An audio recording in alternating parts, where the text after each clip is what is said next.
오늘은 출애굽기 강의 9번째 시간인데요. 7장 20절에서 25절 말씀 본문으로 물이 변하여 피가 되다, 이런 제목의 말씀 전하겠습니다. 오늘부터는 이제 10번에 나누어서 출애굽기에 나오는 10가지 재앙을 하나씩 살펴보려고 합니다.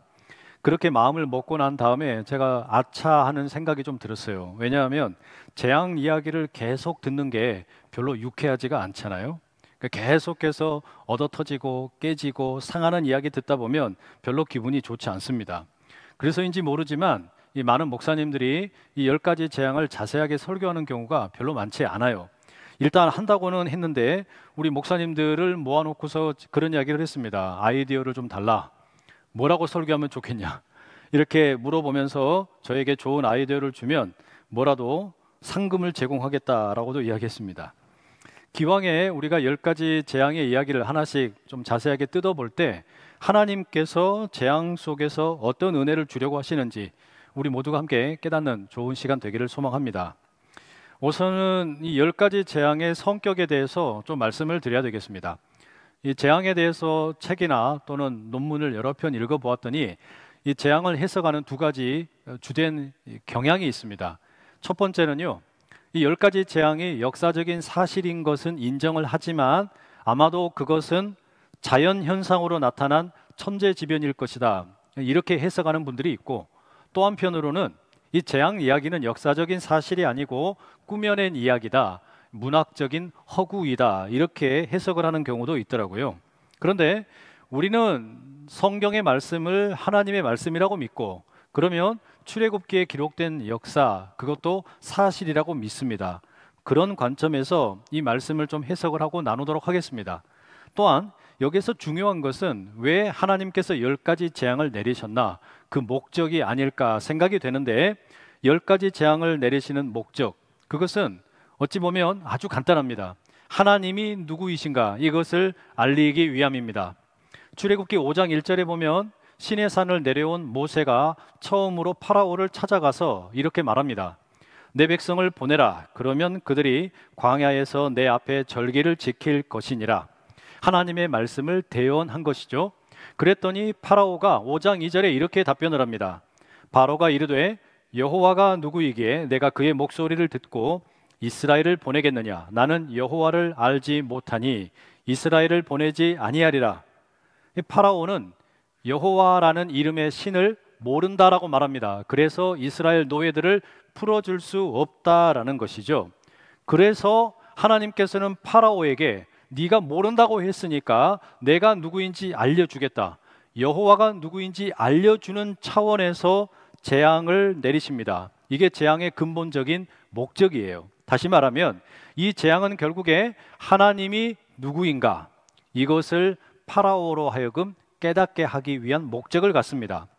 이런 의미에서 보면 10가지의 재앙 자체는 이스라엘 백성이 출애굽의 구원을 경험하는 데 필수 불가결의 조건이 전혀 아닙니다. 전능하신 하나님께서는 재앙이 없어도 이스라엘을 얼마든지 구원하실 수가 있습니다. 더구나 10가지의 재앙이 연달아 계속 나오는 것을 보며 어떤 분들은 이런 생각도 드실 거예요. 그냥 한 방에 확 혼을 내셔가지고 그냥 구원하시면 되지 뭐 하려고 10번이나 이렇게 재앙을 내리시나. 말씀드린 것처럼 이 10가지의 재앙은 재앙 자체의 목적이 있는 게 아니라 파라오로 하여금 깨닫게 하기 위함이기 때문에 그렇습니다. 자, 이런 관점을 가지고 우리가 첫 번째 재앙부터 순서대로 좀 살펴보도록 하겠는데요. 첫 번째 재앙에 해당하는 본문은 7장 14절에서 25절까지입니다. 그런데 그 바로 앞에 보면 모세와 아론이 파라오를 만나서 지팡이 대결을 펼칩니다. 모세와 아론이 파라오와 그의 신하들 앞에 지팡이를 던졌더니 뱀으로 변하죠. 파라오의 마술사들도 지팡이를 던져서 뱀으로 변화시킵니다. 그랬더니 아론의 지팡이가 마술사들의 지팡이를 삼켜버리죠. 그리고 7장 13절에 그 이야기가 이렇게 마무리됩니다. 그러나 바로의 마음이 완악하여 그들의 말을 듣지 아니하니 여호와의 말씀과 같더라. 그리고 새로운 단락이 14절에서 시작을 하는데 하나님께서 모세에게 이렇게 말씀하십니다. 여호와께서 모세에게 이르시되 바로의 마음이 완강하여 백성 보내기를 거절하는도다. 이 7장 13절과 14절에 보면 파라오에 대해서 정보를 제공해 주고 있습니다. 파라오의 마음이 완강하다, 마음이 완악하다 이렇게 말합니다. 그래서 이스라엘을 풀어주지 않는다라는 거죠. 마음이 완강하다라는 이 표현이 세번역 성경에 보면 고집이 세다라고 번역이 되어 있습니다. 마음이 완강하고 완악하고 고집이 센 이 파라오에 대해서 대책이 필요합니다. 그래서 하나님이 모세에게 새로운 명령을 내리십니다. 하나님께서는 모세를 다시 파라오에게 보내십니다. 그가 파라오를 만나야 하는 장소는 나일 강가입니다. 아침에 나일 강가로 가면 파라오가 있을 것이다.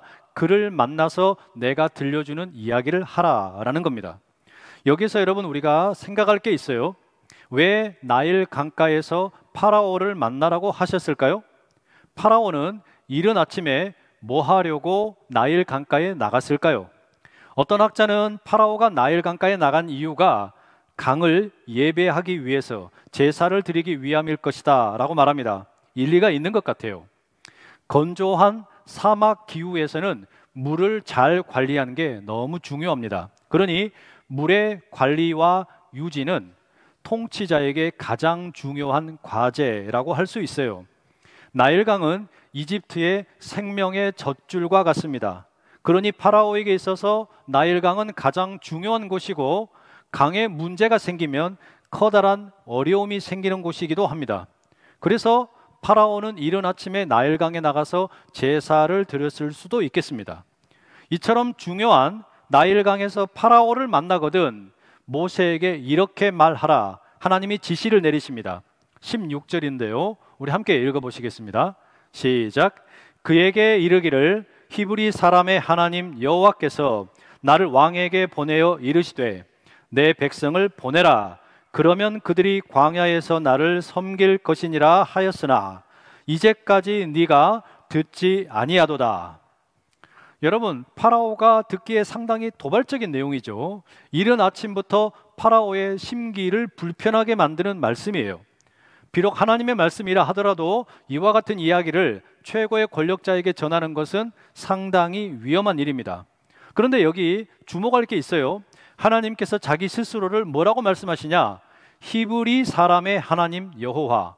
자기를 그렇게 표현합니다. 히브리 사람의 하나님 여호와. 여러분, 이 하나님은 어떤 분입니까? 히브리 사람은 파라오가 경멸하고 멸시하고 힘으로 억누르는, 말하자면 노예죠.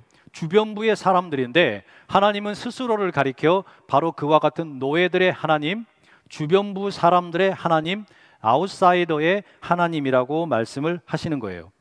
이와 같은 아웃사이더들의 하나님, 주변부의 하나님, 노예들의 하나님께서 파라오에게 뭐라고 말씀하시냐? 내 백성이 나를 섬길 수 있도록 풀어주어라, 이렇게 명령을 하세요. 그리고 이 16절의 맨 마지막에 보면 파라오에 대해 책망을 하고 경고하는 내용이 덧붙여져 있습니다. 이제까지 네가 듣지 아니하였도다. 하나님께서 내 백성을 풀어라, 풀어주어라 명령을 하셨는데 지금까지, 이제까지 네가 듣지 않았다라고 말씀하세요. 이 말씀에는 두 가지의 중요한 의미가 있습니다. 하나는 파라오가 하나님의 말씀에 대해 순종해야 할 존재로 여겨지고 있는 겁니다. 이집트의 최고 권력자인데 노예들의 신, 노예들이 섬기는 하나님의 명령을 들어야 하는 존재다, 이렇게 여겨지는 거예요. 그러니 들으라는 겁니다. 경청을 하라는 거예요. 이 말은 정치적으로 보자면 완전히 입장이 역전되는 거죠. 최고의 강자인 파라오가 깨갱하면서 하나님의 말씀에 순종하는 존재가 되어야 한다라는 거예요. 또 하나는요, 이 말씀은 그 자체로 파라오에 대한 놀림이라고도 말할 수 있습니다. 이제까지는 듣지 않았다, 이 표현은 뒤집어 놓고 보면 아직은 아니지만 그러나 앞으로 너는 들을 수밖에 없을 거다, 이 말을 듣고 순종할 수밖에 없을 거다, 이와 같은 뜻이 암시되어 있어요. 하나님께서는 한치의 의심도 없이 확고한 말씀으로 그렇게 이야기하십니다. 그리고 이제 모세에게 하나님께서 첫 번째 내릴 재앙이 어떤 것인지 구체적으로 일러주십니다. 17절과 18절인데요. 여호와가 이같이 이르노니 네가 이로 말미암아 나를 여호와인 줄 알리라. 볼지어다 내가 내 손의 지팡이로 나일강을 치면 그것이 피로 변하고 나일강의 고기가 죽고 그 물에서는 악취가 나리니 애굽 사람들이 그 강물 마시기를 싫어하리라 하라. 나일 강물이 피로 변하고 이집트 사람들이 물을 마시지 못하게 될 것이다. 이게 첫 번째 재앙의 대략적인 내용이에요. 그런데 19절에 보면 이게 단순히 나일 강의 물만 피로 변한 게 아닙니다. 운하, 못, 호수, 그리고 나무의 그릇이나 돌 그릇에 담아놓은 물까지 모든 물이 지표면에 나와 있는 모든 물은 피로 변하게 될 거라는 겁니다. 쉽게 말해서 물을 마실 수 없게 될 것이다. 이렇게 말씀을 하셨어요. 이제 파라오는 이집트 사람들에게 생명의 젖줄인 나일강이 피로 변하고 물고기가 죽고 그로 인해서 하나님의 위엄과 능력이 무엇인지 직면하게 될 겁니다. 이집트 사람들은 나일강에서 더 이상 물을 마시지 못하게 될 겁니다. 생명은 시들어가고 죽음이 찾아오고 권력은 사라지게 될 겁니다. 그러면 파라오는 더 이상 존재할 수 없게 되는 거겠죠. 하나님께서는 지금 이 파라오의 급소, 파라오에게 가장 약한 부분인 나일강을 타격하고 계십니다. 나일강을 통제하지 못하는 왕은 이집트에서 살아남을 수가 없습니다. 하나님은 억압받는 자들을 위해서 이집트 제국의 가장 중요한 젖줄부터 무너뜨리려고 하시는 겁니다. 모세와 아론은 하나님의 명령을 듣고 이제 그대로 순종을 합니다. 이른 아침에 나일강에 나가서 파라오를 만납니다. 그리고 지팡이를 들어서 나일강을 칩니다. 그랬더니 생명의 강이 죽음의 근원으로 바뀌게 됩니다. 물이 피로 변한 것입니다. 강물이 피로 변했다. 이 재앙에 대해 자연 현상으로 설명을 하려는 시도들이 많이 있습니다.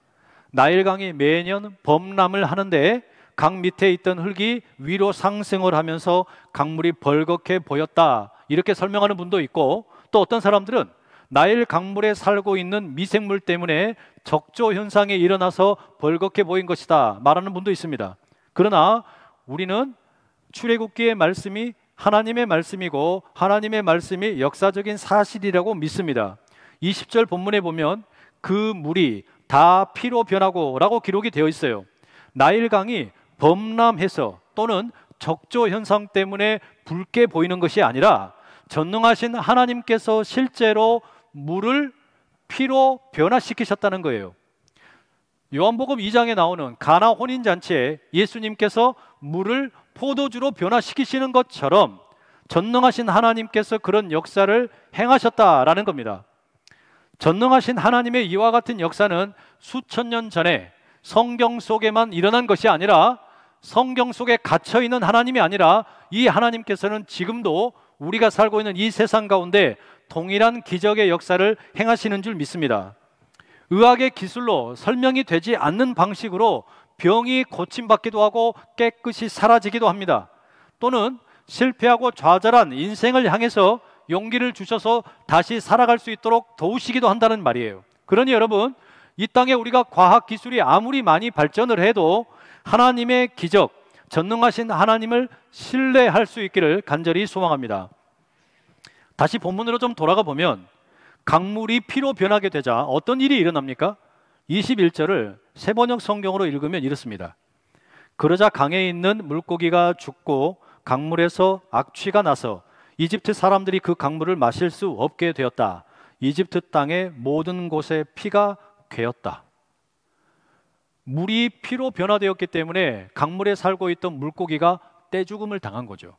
물고기가 죽고 부패합니다. 그러니 자연스럽게 너무너무 끔찍한 죽음의 냄새, 악취가 강에서 올라오게 되었겠죠.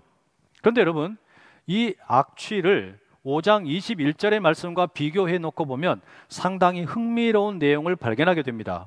5장 21절입니다.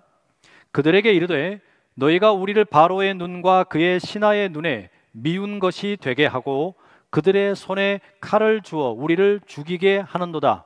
여호와는 너희를 살피시고 판단하시기를 원하노라. 이 구절은요, 모세와 아론이 파라오를 처음 만나고 왔을 때 파라오가 모세의 말을 듣지 않지요. 이스라엘 백성들에게 이전보다 훨씬 더 가혹한 노동을 시킵니다. 이 일 때문에 이스라엘 사람들이 모세와 아론을 원망하면서 하는 말입니다. 두 사람 때문에 이스라엘 사람들이 파라오와 그의 신하들의 눈에 미운 것이 되었다라고 이야기를 해요. 그런데 여기 미운 것이라는 말이 여러분이 개역개정 성경에 보면 각주가 달려 있습니다. 나쁜 냄새라고 또 다르게 해석할 수 있다라는 거예요. 말하자면 이스라엘 사람들이 이게 거의 노숙자나 다를 바 없지 않습니까? 노예이기 때문에 제대로 씻겠습니까? 어디 가서 제대로 몸을 관리를 할 수 있겠어요? 그러니 냄새가 많이 날 수밖에 없어요. 악취가 풍깁니다. 지하철에 노숙자들처럼 이스라엘 노예들이 냄새가 풀풀 나는데 이집트 사람들에게 이스라엘 사람들이 그런 악취와 같다라는 겁니다. 그런데 이제 지금 나일강에서 비교할 수 없는 더 지독한 악취가 올라옵니다. 물고기가 죽고 강물이 썩어서 이 고약한 냄새가 올라옵니다. 그러니 나일강의 죽음의 악취와 비교하면 이 이스라엘 노예들의 몸에서 나는 채취, 이 악취는 비교도 할 수 없다, 그런 말이 됩니다. 이렇게 여러분, 나일 강물이 피로 변한 상황에 이집트의 마술사들, 이집트의 요술사들이 다시 등장을 합니다. 지팡이를 뱀으로 변하게 하는 능력을 보여주었던 사람들입니다. 이번에도 그들은 어디에서 물을 가져왔는지는 모르지만 이 물을 모세처럼 피로 변화시킵니다. 그런데 여기 궁금한 점이 있어요. 왜 이집트의 요술사들이 물을 피로 바꾸었을까라는 점입니다. 24절에 보면요, 애굽 사람들은 나일 강물을 마실 수 없으므로 나일 강가를 두루 파서 마실 물을 구하였더라.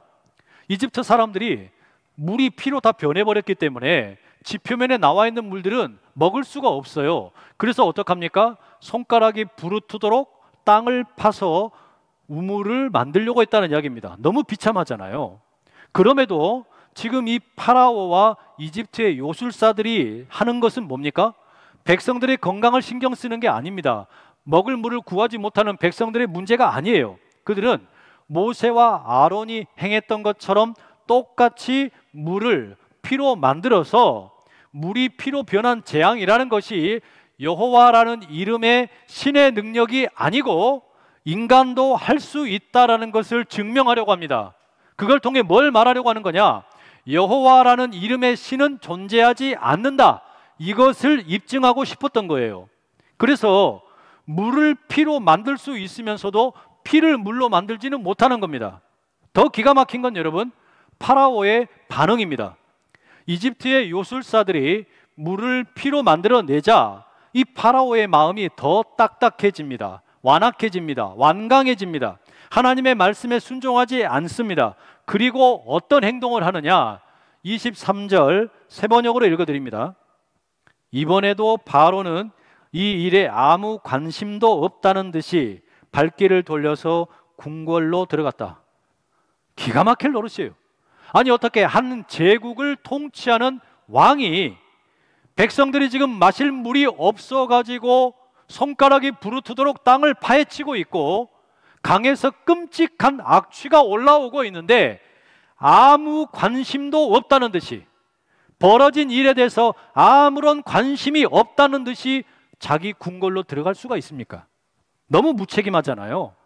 백성들의 고통에 대해서 눈을 감아버리고 백성들의 신음소리, 거기에 대해서 귀를 닫아버리고 올라오는 악취에 대해서는 코를 막아버린 겁니다. 그런데 이와 같은 파라오의 모습은 출애굽기 1장 22절에 이미 예견이 되었던 겁니다. 그러므로 바로가 그의 모든 백성에게 명령하여 이르되 아들이 태어나거든 너희는 그를 나일강에 던지고 딸이거든 살려두라 하였더라. 이게 무슨 이야기예요? 자기 권력을 유지하기 위해서 이스라엘의 산하 정책을 강제로 시킨 겁니다. 아들들을 다 나일강에 던지라는 잔인한 명령, 이와 같은 비열한 짓을 서슴없이 행하였습니다. 그러니 하나님의 말씀이 들려와도 무시합니다. 백성들의 목마름의 고통도 무시합니다. 아무리 지독한 악취가 몰려와도 무시하는 거예요. 어찌 보면 지금 하나님과 파라오의 이 대결은 교착 상태에 빠진 것처럼 보입니다. 그러나 이 교착 상태는 결코 대등한 상황이 아닙니다. 싸움은 파라오의 영토에서 일어났습니다. 오염이 된 것은 파라오의 나일강입니다. 생존을 위해서 발버둥 치는 것은 파라오의 백성입니다. 죽음의 악취로 뒤덮인 것은 파라오의 땅입니다. 그리고 심각한 위협을 받고 있는 것은 파라오의 권력입니다. 그리고 오늘 본문 맨 마지막 25절에 보면 상당히 흥미로운 내용이 적혀 있습니다. 여호와께서 나일강을 치신 후 이레가 지나니라. 여기 보면 본문은 아주 애매하게 7일이라는 수수께끼 같은 시간을 첨가시키고 있습니다. 물이 피로 변한 채 7일의 시간이 흘렀다는 이야기죠. 이 시간은 죽음의 공포, 목마름의 공포, 악취의 공포가 스며드는 시간입니다. 이집트의 사람들에게는 이 7일의 시간 동안 완전히 이 사건이 각인이 되었을 겁니다. 7일의 기간을 상상해 보면 이렇습니다. 왕은 7일 동안 불안함 가운데 침묵하고 있습니다. 아무런 해결책을 제시하지 못합니다. 이집트 사람들은 필사적으로 7일 동안 물을 찾습니다.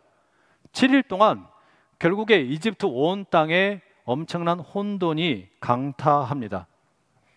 그런데 여러분, 이 7일이라고 하는 시간을 생각을 하면 자연스럽게 창세기 1장 하나님의 창조 이야기를 떠올리게 됩니다.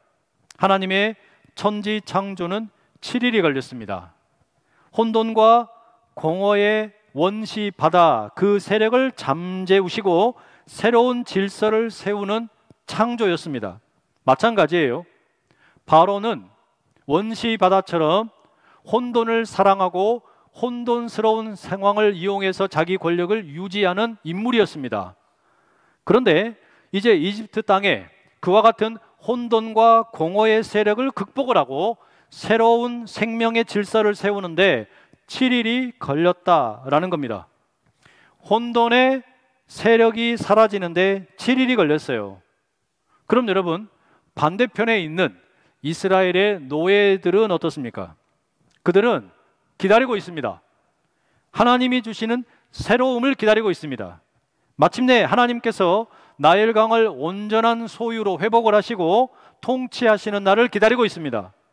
이 노예들은 7일의 시간을 기다립니다. 마치 안식일을 기다리는 것처럼 기다립니다. 안식일이 되면 노예들도 짐승들도 일을 하지 않고 쉬었던 것처럼 자신들에게 진정한 복된 쉼이 임하기를 기다리고 있습니다. 오늘 본문을 읽으면서 사도 바울이 로마서 1장 20절에서 25절에서 역설하는 내용이 생각이 났습니다. 창세로부터 그의 보이지 아니하는 것들 곧 그의 영원하신 능력과 신성이 그가 만드신 만물에 분명히 보여 알려졌나니 그러므로 그들이 핑계하지 못할지니라. 하나님을 알되 하나님을 영화롭게도 아니하며 감사하지도 아니하고 오히려 그 생각이 허망하여지며 미련한 마음이 어두워졌나니 스스로 지혜 있다 하나 어리석게 되어 썩어지지 아니하는 하나님의 영광을 썩어질 사람과 새와 짐승과 기어다니는 동물 모양의 우상으로 바꿨느니라. 그러므로 하나님께서 그들을 마음의 정욕대로 더러움에 내버려 두사 그들의 몸을 서로 욕되게 하게 하셨으니 이는 그들이 하나님의 진리를 거짓 것으로 바꾸어 피조물을 조물주보다 더 경배하고 섬김이라. 주는 곧 영원히 찬송할 이시로다. 아멘. 이 사도 바울이 꿰뚫어 보고 있는 통찰이 뭡니까?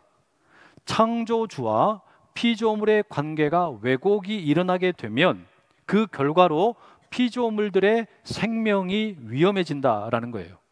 피조물, 나쁜 짓을 했던 그 피조물 주변에 있는 모든 사람들이 함께 위험해지는 겁니다. 피조물의 왜곡된 자기 이해와 창조 질서를 교란시키는 이 결과는 결국에 피할 수 없는 죽음의 냄새를 초래합니다.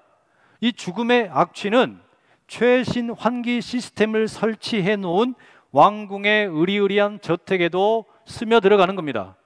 아무리 돈이 많고 막강한 권력을 가지고 있다고 해도 목이 마른 것은 참을 수가 없습니다. 그러니 물을 찾기 위해 손톱으로 피가 날 때까지 필사적으로 땅을 파야만 합니다. 이게 얼마나 우스운 광경입니까? 그러니 사랑하는 성도 여러분, 우리 자신이 피조물임을 기억하고 창조주이신 하나님께 순종하는 우리의 인생이 되기를 간절히 구합니다. 그리고 혹시 이스라엘 노예들처럼 지금 어려운 상황에 처해 있다면 주님의 도우심을 구하며 주님을 믿고 기다리는 소망을 품을 수 있기를 소망합니다.